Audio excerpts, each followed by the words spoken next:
Classée réserve de biosphère par le programme MAB UNESCO, la réserve de biosphère du Mono constitue un patrimoine naturel d'exception au Bénin. Cependant, avec une population estimée à 2 millions d'habitants, cet espace fait face à une pression croissante sur ses ressources naturelles. 20 communes vivent dans le delta et dépendant directement de ces ressources. Plus d'1 million de femmes, d'hommes et de jeunes dépendant de la bonne santé du delta et de ses riches naturels. Face à cette réalité, l'économie verte portée par les entreprises locales s'impose comme une voie d'espoir. Ce 3 juin 2026 à Ghana Hôtel de Grand Popo, 4 entreprises des secteurs de production du miel, du compostage, de l'agroécologie et de l'énergie solaire ont présenté leurs innovations devant un public et d'un jury d'experts. Elles ont été sélectionnées à l'issue d'un processus rigoureux pour participer à ce concours. Il y a pratiquement 4 critères.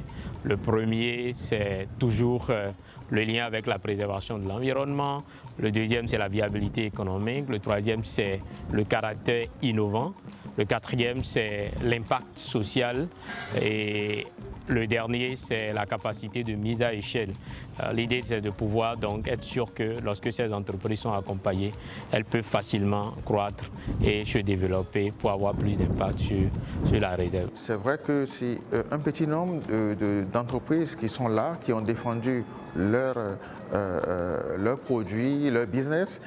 Cela va permettre que d'autres entreprises voient que nous pouvons encourager les entreprises vertes et c'est semer la graine d'entreprise verte dans la réserve. Cette initiative portée par l'IUCN PACO, l'IUCN Pays-Bas et l'ONG Eco-Bénin s'inscrit dans le cadre du projet Agereb, financé par l'Union européenne.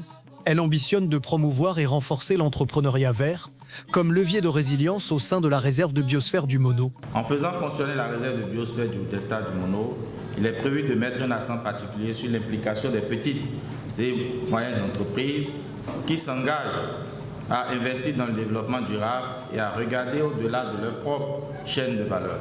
Le projet développe des incitations pour encourager les investissements privés durables, pouvant soutenir à terme la conservation et la valorisation de la biodiversité. Je crois qu'à travers ces entreprises qui emploient des personnels et qui travaillent donc dans main domaine, d'accord, nous gagnons tous. Nos communes, toutes les communes intéressées par cette activité gagnent. Au terme des délibérations du jury, c'est la ferme familiale La Bonne Semence qui a décroché le premier prix. Je suis très contente, d'autant plus que j'étais stressée la veille, mais je suis contente que notre travail est payé et je remercie tous les organisateurs. Essentiellement, nous allons utiliser ce prix pour améliorer notre système solaire photovoltaïque et également augmenter le nombre de plants que nous avons dans la ferme. C'est une impression d'encouragement à notre égard, de motivation aussi parce que ça nous amène à mieux faire et à faire plus.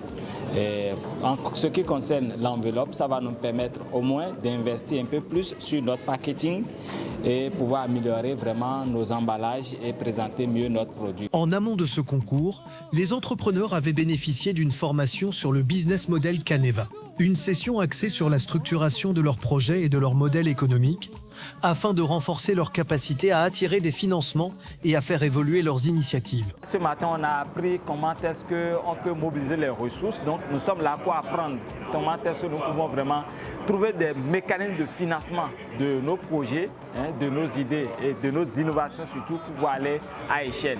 Dans la réserve de biosphère du Mono, protéger la nature ne se limite plus à la conserver, mais à y faire naître des entreprises capables d'en garantir l'avenir.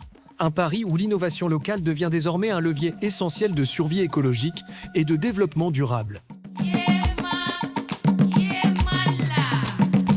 Yeah,